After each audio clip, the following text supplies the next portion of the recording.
Vous serez présente au prochain concours de l'Eurovision. Qu'allez-vous y faire?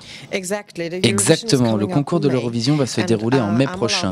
Et je vais avoir la chance d'y être afin d'accueillir les artistes dans la Green Room, ce qui est vraiment super. La Green Room, c'est la pièce où les chanteurs viennent après avoir fini leur prestation. Et je sais très bien ce que cela fait d'attendre dans cette pièce, jusqu'à ce que les résultats finissent par tomber. Ma petite mission sera justement de détendre l'atmosphère et d'amener un peu de fantaisie. Car il y a beaucoup de pression dans ce concours. Les concurrents sont très concentrés.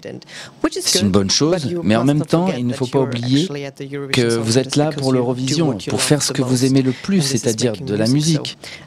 Alors j'en profiterai pour leur rappeler cet aspect. Comment voyez-vous Conchita Wurst aujourd'hui? Est-elle une icône gay, un symbole de tolérance et de liberté? Ce n'est pas une icône et je ne suis pas non plus un symbole.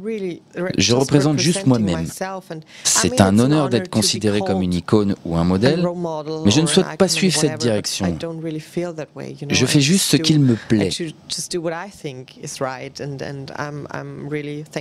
Et c'est simplement un honneur si d'autres personnes ressentent la même chose que moi. Que répondez-vous à ceux qui ne vous aiment pas?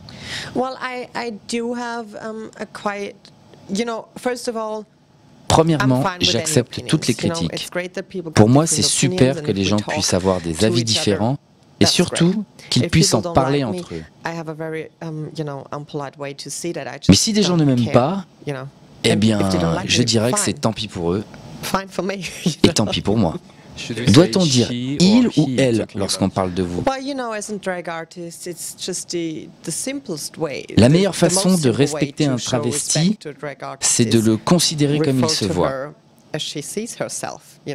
Conchita est une femme avec une barbe, donc dans mon cas, il faut dire elle.